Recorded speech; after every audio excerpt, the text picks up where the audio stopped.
What does the cell phone temperature prove? Where it gets concerning and a little bit dicey for me, Vinny, within the first 90 minutes, we see 32 degrees has come off. But what this did was eliminated that he went into the house. Okay, I didn't get a degree. I'm originally from the UK. Which leaves us back to the question we're asking you, Brian Higgins. Brian Higgins? Where did you do it? We know it's somewhere out here. Do you teach courses?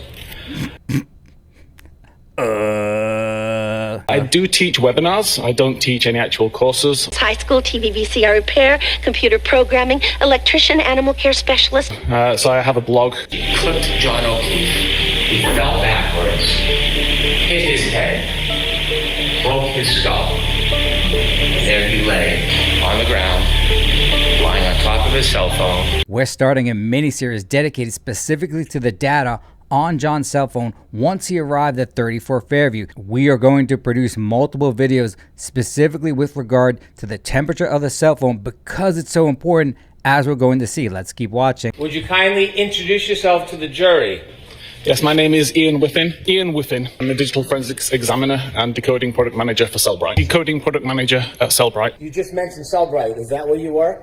It is, yes. Yes, Cellbrite provides digital forensic solutions to customers globally for access and decoding of digital artifacts from devices. This is Sir Ian Whiffen, the technical expert from the company Cellbrite. He testified both in Trial 1 and Trial 2. Let's keep watching.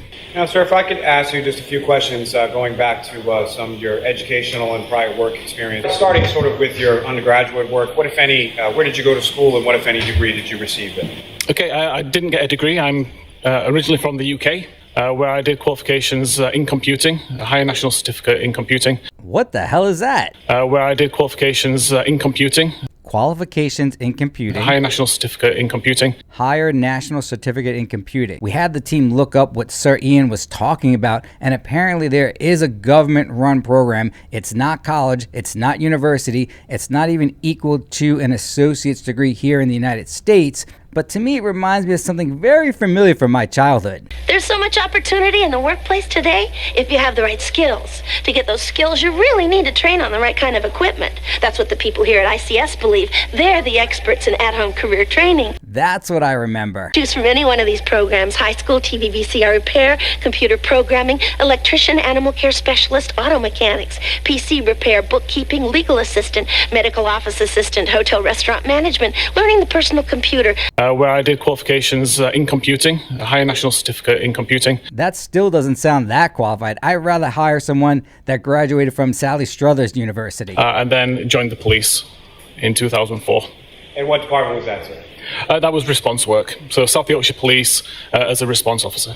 In 2009, I immigrated to Canada, where I was able to continue policing with the Calgary Police Service. I was sent to Ottawa for 3 weeks to do a computer forensics course. Well, finally, here in Trial 1, Ian describes some form of education. Sounds like 3 weeks at the Calgary School of something. Courses each year, including a 2-week course, again, at the Canadian Police College in Ottawa.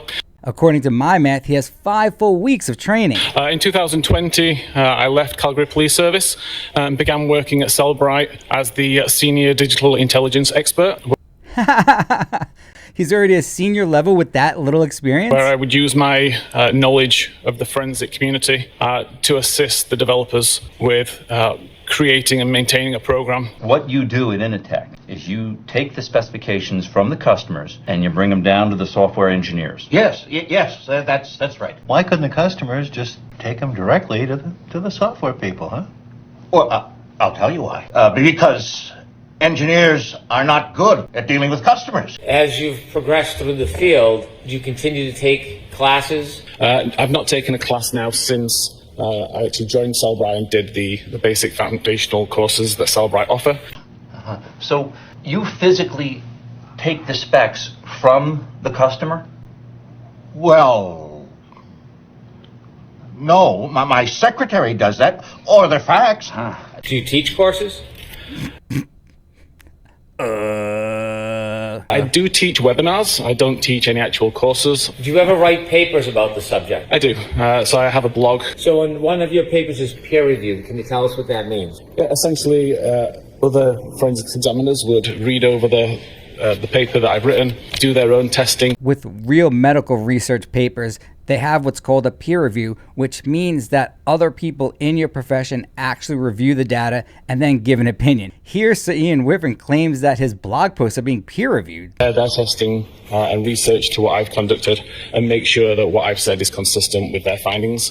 Have you ever done any programming? Yes, again, I'm not an official programmer with Cellrite, but I do program as well, and I have several tools which I've written myself for the last few years, since around 2015, tools that I wrote to do the things that the vendor tools didn't do. Translation, he's not a computer programmer, nor does he have any degrees in computer science or computer program. That doesn't necessarily mean he doesn't have the knowledge or experience. However, the programmers are the ones that really have the intricate knowledge and details and generally education to actually create and write programs. What would you say you do here? Well, look, I already told you. I deal with the goddamn customers so the engineers don't have to. I have people skills. I am good at dealing with people. Can't you understand that? I don't teach any actual courses, so I have a blog. Okay, I didn't get a degree. I'm originally from the UK and found that on average, there was a time difference between 15 and 50 seconds between when I physically stopped walking up a flight of stairs and when the record was made. Hank was sharp enough not to ask Sir Ian about his educational history or lack thereof, but he eventually gets into the data on the phone. Before we move into the temperature, I want to discuss the 3 potential flight climbs that was a huge controversy initially. Initially, because we were told that John O'Keefe was beat by a group of people at 34 Fairview in the basement, we were looking for some form of elevation changes in his phone. And there was some elevation change right before John O'Keefe arrived at 34 Fairview, and the data indicated 3 flight changes. However, because the number of flight changes is odd and not even, it's mathematically and physically impossible for John to have ended up on the front lawn and to have been in the basement. You would need an even number of flight changes for that to have occurred. I then compared that information to a topology website and plotted that out here. We have a temperature sensor built in within the phone. If the battery temperature increases too high, it becomes a danger, or if the temperature gets too low and becomes an issue. So it constantly monitors the temperature of the battery and records that information in the Knowledge C database. Did you look into the battery temperatures from before midnight and after midnight and do an analysis regarding the temperatures of that cell phone battery? I did. So on the evening of the 28th, see an average temperature of around mid-80 degree Fahrenheit. This data is so critical because it's going to indicate if John O'Keefe's phone was outside or inside after he was attacked by Brian Higgins. Brian Higgins? Let's look at the data from January 28th. According to the data, the battery's temperature was 86 degrees, then 82 degrees, then 86 degrees when John O'Keefe was at the waterfall. Then he traveled to 34 Fairview, and we're going to see the temperature actually change. At 11:28, the temperature was 86 degrees Fahrenheit. Then at 12:13, which is approximately the time John O'Keefe left the waterfall, it was 82 degrees Fahrenheit. At 22 minutes after midnight. So this is the track 12:22 and 14 second GPS point where the little arrow is. That's exactly where they were when the phone is registering the ascending descending stairs. At 12:22 and 14 seconds, we know exactly where John O'Keefe's phone is, and it's traveling with Karen Reed in her SUV. This is very important because it disproves that John himself was traveling up and down flights at 34 Fairview because it's physically impossible. He wasn't even there yet. However, we can also determine if the phone's battery was making any changes because we know where he is. He's in a car right now at 12:22. This is where they were with the ascending descending stairs. We know from the location data that the device was currently in a car, and we see the temperature has dropped to 77 Fahrenheit. And from review of that native location data, what time does the phone arrive in the area of 34 Fairview Road? 12:24 a.m. What time did the location data indicate that John O'Keefe's phone arrived at 34 Fairview on January 29th? 12:24 and 28 seconds. This is from the Waze app, their track to 34 Fairview, down Cedar Crest, returning back here. We arrived at 34 Fairview. It didn't look like there was any soiree going on. It didn't look inviting. The outside was dark, and I didn't see any familiar looking vehicles. I said, go chat, let me know, and I'll follow you behind. Based upon the data and both sides' experts at 12, 24, and 34 seconds, we know that Karen Reed's SUV arrives at 34 Fairview. I said, John, can you make sure we're welcome? He said, I'll run in. It's snowing. It's windy. So I drop him off. He goes up the driveway. Mr. O'Keefe walked to the front door, garage door area of the house, and entered one of the two doors. And he walked up the driveway, and John always kind of skipped and walked at the same time. He was always in a rush. In Karen's civil complaint, she claims that she saw John go into the house. In the various documentaries, she's very clear. She never saw John enter the house. She only saw him approach the house via the breezeway. However, it doesn't appear that John's phone registers any steps after he exits the vehicle. But what Karen just said is very critical, because the iPhone 10 at that time with its operating system probably will not register steps unless there's between 4 and 6 natural steps. Because John was holding the phone potentially and skipping like he is, there is a great chance the phone would not register steps, because the sensors in the phone use John's vibration of his body in order to determine if a step is actually taking place. And because the ground had a light covering of snow, there is a good chance that there were no steps registered when John exited the vehicle. And approaches the side door. And as I see him approach the door, I look down at my phone, I cue up a song, and I just start browsing through missed text messages and a couple emails. I probably waited about a full minute, and I look back at the door. I would have expected him to be either walking back to me or calling me that, yeah, we're here. And entered one of the two doors. And I saw him reach the breezeway door, which is the side front door. And he opened the door and went to walk in. And entered one of the two doors. Clearly in the documentaries, Karen does not indicate she saw John go into the house. She only saw him approach the house. In her civil complaint, however, she claims that John went into the house. And as I see him approach the door, I look down at my phone. A period of time passed without any word from Mr. O'Keefe. Miss Reed, who was still hesitant to join, presumed that Mr. O'Keefe intended to stay, and therefore she left to go home without him. I waited probably a minute, and he doesn't come. My wife never has that problem. And it only took like 2 or 3 minutes for me to be irritated. So I called him. I probably waited about a full minute, and I look back at the door. I would have expected him to be either walking back to me or calling me that, yeah, we're here. Did you kill John O'Keefe? I did not kill John O'Keefe.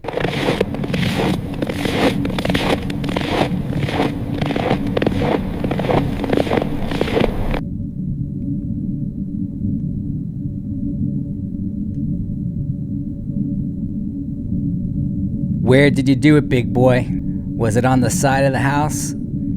Did you move him to the backyard where the dog was roaming? You might as well tell us, Iggy Bear, because we're going to find out eventually. This chart indicates the battery temperature of John's cell phone. At 12:13, it's 82 degrees. By 12:22, it's down to 77, and we know he's about to exit the vehicle. At 12:37, it's dropped down to 72 degrees. And at 12:45, now it's down to 66 degrees. That means the outside temperature from that phone has to be significantly less than the actual temperature of the phone. By 12:53, it's down to 61 degrees. And by 1:07, it's down to 55 degrees. His phone's battery temperature would not drop that significantly if it was in a warmer environment, which leaves us back to the question we're asking you, Brian Higgins. Brian Higgins? Where did you do it? We know it's somewhere out here. Just tell us. Otherwise, we're going to find out another way. By 37 minutes after midnight, we now know the device is already at Fairview. It's been at Fairview for approximately 12 minutes, and the temperature has continued to drop. It's now 72 Fahrenheit. At 12:37, when the temperature drops to 72 degrees, is that before or after the healthcare data stops for that evening? That's after. That's a great question by Hank. He asked at 12:37, is that before or after John's health data indicates the last movement of the phone, based upon the cell phone battery's temperature dropping and never increasing throughout the night? If this is true, then Hank Brennan's question is very critical and important, because it would indicate that John O'Keefe's phone never entered the house. The data indicates at 12:32 and 16 seconds, John's phone never moves again until 6 in the morning. As such, if the battery temperature of the phone is dropping significantly and never increases, it evidences that the phone never went into the house or even somewhere that was sheltered. 45 minutes passed the temperature's dropped to 66 Fahrenheit. At 53 minutes past, it's dropped to 61 Fahrenheit. At 7 minutes after 1, it's dropped to 55. At 1:36, it's dropped to 50. And then we have a large gap in the data, with the next record being made at 6 minutes after 6 a.m. when the temperature is 43 Fahrenheit. Do you know what, if anything, happened around 6:02, 6:03 to trigger that 6-degree drop in temperature? I don't know. Swinging a whiff by the mighty Hank, he wanted this dope to say, yeah, of course, someone turned John over, he was no longer covering the phone, and that's what caused the sudden drop at that particular time, but old Whiffy did not catch on. From 6:35, we start to see an increase in temperature to 43 Fahrenheit. At 6:40, it's up to 50 Fahrenheit. At 6:48, up to 55 Fahrenheit. And at 6:56, up to 61 Fahrenheit. Which is exactly what we would expect to see because the phone's no longer on the snow under John's body. What does the cell phone temperature prove? But here I am, I'm looking at a phone that continues to drop in temperature. To me, that is consistent with what prosecutors are saying, which is the phone never went inside. It is compelling for the prosecution to provide this to us, and in such an appropriate way of showing the degrees dropping until it reaches its lowest point after Kerry Roberts had found the phone. This is Nurse Kim on the Paisan Vinny show talking about the significance of the cell phone's battery temperature dropping. Picked it up and put it in her pocket after 6:15. But where it gets concerning and a little bit dicey for me, Vinny, is that within the first 90 minutes, we see 32 degrees has come off between 12:13 and 1:36 a.m. The temperature drop was not steady. It was very fast at the beginning, and then obviously it slowed down, and eventually when they picked it up at 6:06, it was 43 degrees. An accelerated drop initially is expected based upon Newton's law of cooling. Basically, because there's such a huge gap between the battery's temperature and the outside, we expect to see a rapid decline initially, and eventually it'll taper off as the two temperatures come together. It goes down all the way to 50 degrees. But then we have this low in data that it's not dropping at this rapid succession, but rather only 7 degrees. It drops in over 4.5 hours. Which is exactly what we would expect because the outside temperature and the battery temperature are now very close together. I don't know how you're going to prove that, Vinny. And it also makes me wonder, is it in a part of a home, I don't know, like a basement, garage, that may not be heated? That's a great hypothesis by Nurse Kim. We explained earlier that if the data is accurate, we would need an even number of flight changes in order to get that phone back to ground level. We know that we only had 3. However, there is the possibility the phone potentially was in the garage. But based upon the phone's temperature drop, it is very plausible that it never entered the house and more likely remained near the body after Brian Higgins attacked John O'Keefe. But what this did was eliminated that he went into the house. If he went into the house, there's no way it would have dropped that way. There's no way the temperature would have continued like that. That is potentially true. However, we're assuming that the data is accurate. And you have to remember, this is not John himself. This is John's cell phone. The two can obviously be separated. They showed the temperature, what it was inside her car, what it was in the waterfall. Yes, I said, are you coming here? Followed by 3 question marks. At 24 minutes and 59 seconds, the device is unlocked using Face ID and the message, you coming here. Yes, I said, are you coming here? Followed by 3 question marks. Message, you coming here is read at 25 minutes and 8 seconds. At 25 minutes and 9 seconds after midnight, the device is locked using the lock button. And that is critical. We would expect a rapid drop in the battery temperature if John O'Keefe's phone was outside at that particular time. We know Higgy Bear sent the text message at 12:20 a.m. We now know that John O'Keefe was holding that phone at 12:25 and 8 seconds looking at that actual text message, and then 1 second later he locks his cell phone. And then the temperature of the battery starts to decline rapidly, which is exactly what we would expect if that cell phone is outside in the cold. And right before this rapid decline in the temperature, we know at 12:24, no one in the house knows where Higgins is. But we do know eventually Higgins is going to attack and kill John O'Keefe, and that phone is going to be outside based upon the rapid temperature drops that we see here. Inch by inch, day by day, we are getting closer and closer to narrowing down exactly when and where Brian Higgins attacked and killed John O'Keefe. In the next video, we are going to dive deeper into the temperature of the cell phone's battery to help us get closer to figuring out exactly when and where Brian Higgins attacked John O'Keefe on that very morning. But no matter what, we will never, ever stop producing these videos until the real killer, Brian Higgins, is brought to justice. This crime was very simple to solve because it took place within a very small area over a very short period of time with a very limited amount of suspects. One or more of these 10 people has to be the killer of John O'Keefe. That's how easy this is. Once you remove the kids and the McCabe's, you're down to just 3 suspects: Brian Albert, Higgy Bear, and Chloe. Since Chloe's a good dog, she didn't do it. I didn't do it. I'm a good dog. I didn't do it. So that leaves just 2 suspects, Brian Albert and Higgy Bear. But of the 2 Brians, only one had the means, motive, and opportunity to kill John O'Keefe. And that's our old cuddly but violent Higgy Bear. Once we had all the facts and didn't jump to conclusions, do you see how easy it was to solve this crime?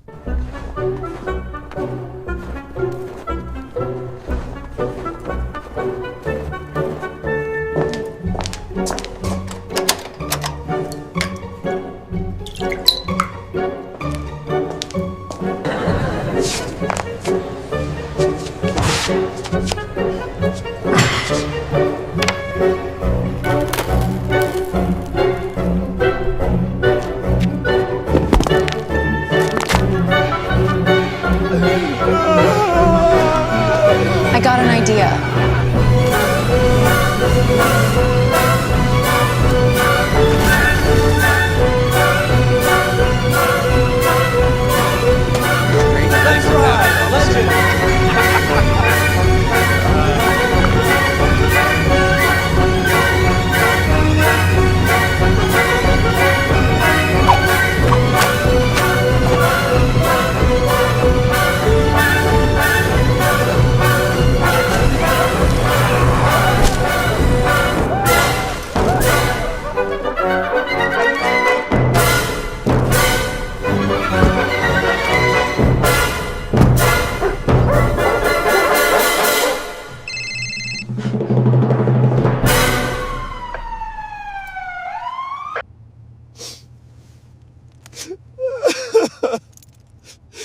I love you, gay Jeff.